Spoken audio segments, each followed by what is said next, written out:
Hey everyone, Two Base Sports here, and today I want to break down very briefly Jared Anderson versus Charles Martin. This fight is going to be taking place this Saturday, I believe July 1st, and it is going to be 10 rounds. It's a heavyweight fight, and so I just wanted to talk about a little bit my thoughts on this fight. I think it's a good fight for Jared Anderson and a really good replacement opponent. Yes, Charles Martin was on 11 days' notice, but he was scheduled actually to fight on the Tank Garcia undercard. So I presume that he's still been in training. He's not totally been out of the gym that long, and he's probably not as rusty as maybe some replacement opponents would be. So I think that this is actually a decent replacement. As the person that was supposed to fight, Zon Kosabutsky, he couldn't fight because of visa issues. So I think this is actually a decent replacement. Obviously Charles Martin, he's been in there with some of the best. He was a former heavyweight champion. Yes, he did win the title via, Vyacheslav Glasgow injuring his knee. But he did win the title, so you have to give him credit for that. He wasn't the one who got injured. And he's also been in since that fight with Glasgow in which he won the title. He has had fights against Anthony Joshua. He lost Adam Konoski when Konoski was not, I think, the broken fighter he is now. He beat Gerald Washington, and he also fought against Luis Ortiz. He knocked down Luis Ortiz many times in that fight, actually, I think a couple times, and then he was stopped himself. So what this says to me is that Charles Martin, he does have power. We did see him basically flatten and stop Gerald Washington with one punch a few years ago. We saw him knock down Luis Ortiz. You could argue that Luis Ortiz, his best days are behind him and his chin might have not been what it used to, but he did score 2 knockdowns, so you have to give him credit for that. And yeah, we have to give him credit for, at least being in that world level and also fighting Adam Konoski close. So he is a worthy opponent, I think, for Jared Anderson. Now, with Jared Anderson in this fight, I think the guy is going to be something special. I do think he has very accurate punching. He has that mean streak to him, which I think any fighter at top level needs. And I also think he has power, all those things. I do, however, think that there is a problem with Anderson. I don't really think at this point it's the whole, he doesn't like boxing. He doesn't have love for boxing. To be honest with you, that's just because you don't love something doesn't mean you're not good at it. I mean, you could think about, the guy that you went to school with and, he didn't like school really, or he didn't really put that much effort or whatever mental effort, but he was still good at school. He still was skilled and talented and smart with the subjects. He still did good on tests, he or she, right? So this is not something that can't happen. Just because you don't love something doesn't mean you can't be good at it. I mean, look at Mikey Garcia. So Mikey Garcia was also one of those guys who, he came from a long boxing family, kind of, I'm guessing, ushered into the sport a little bit, and he was, from what I understand, basically the most talented out of his family, but he didn't really exactly love the sport, but he did what he had to do. He had a very good career, and it was only until recently when he lost to Sandor Martin back in 2021 that, maybe the fact that he didn't love the sport kind of caught up with him. But that was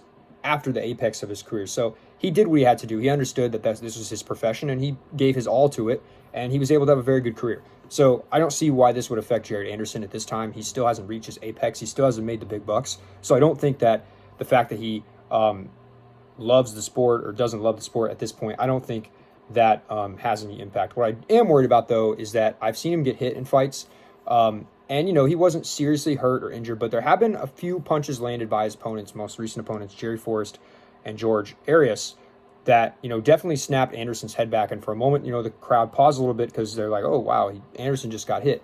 He can get hit, and he has been hit by clean punches in the last few fights. And Charles Martin does have a powerful left hand. He is known for that.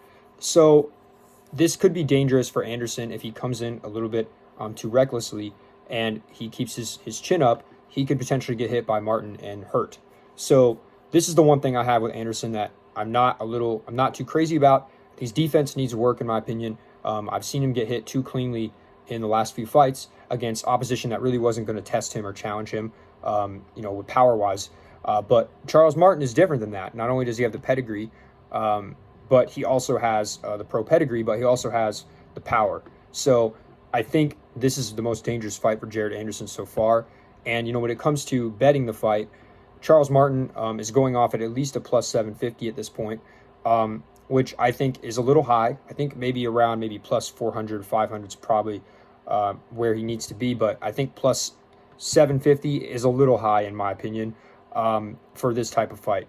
Maybe even lower, he should be lower than plus 400. All I'm saying is that I think plus 750 is a little too high for Charles Martin, a guy who has been in there with contenders. He was technically, right, he was a world champion, and he has power, and we've seen Anderson be struck with punches, clean punches in his last few fights. Even if they didn't hurt him, they didn't phase him, he was still caught clean. Not really something you want to see from a young prospect. So I do think that Anderson will probably win the fight, but I'm just saying that Martin at a plus 750 with Anderson's history of getting hit, to me, is a little too much for me to just not put a little bit on Charles Martin. Now, in terms of a hedge, there's a couple things you can do. One of them is to do Anderson by knockout, which I haven't seen the odds for that, but I'm assuming it's probably going to be a decently, it's going to be a pretty hefty price to pay for that. So that's more, if you are looking for more of a safe bet, I think where, Martin to win, hedge with Anderson by knockout is probably the safe bet. If you have a good amount of money with you, just go with that. But if you don't have as much and you're not willing to lay something, I'm guessing like a 4 minus 400 or 500 on an Anderson by KO, what you could try is the over. So right now the over is somewhere around 3.5, 4.5, and it's just going off just under even money. This is maybe something I would consider trying myself, just because I don't have a lot of those resources to put down like a large amount for Anderson by KO and get a lot back. But if this fight does go over 3.5 rounds or 4.5 rounds, which who knows, it might. Martin is the stiffest competition, and he's not a horrible boxer either. So that Anderson has faced, right? So I think that this would be a decent play. You could at least go for the over. Now, obviously, the risk is that if Anderson knocks out Martin in the first few rounds, which many people think are going to happen, then you would lose the bet. You would lose both sides of the play. But I do think that this would at least guarantee. So if it goes over 3.5 and Charles Martin wins, you win both sides. If it goes over 3.5 and Anderson wins, whether by stoppage or decision, you would also win. So that's probably what I'm going to go with. I'm going to go with the over because it's a pretty low number right now, 3.5, 4.5. And I'm going to put some money on Charles Martin. So that way, I'm trying to structure it so that I can profit either way, but we'll see. But that's my personal opinion. I think this is going to be a good fight. I'm excited to see Jared Anderson continue his rise. America needs another nice heavyweight. We had Deontay Wilder. I mean, he's still, I think he's still got a lot of mileage left in the tank, Deontay Wilder, but it's going to be nice to have somebody else like Jared Anderson come into the fray. So hopefully he can get the job done, but I do think this is a stiff test for him. And Charles Martin is worth a look with the odds he's at right now. So that's all. I hope you guys have a fantastic day, and peace.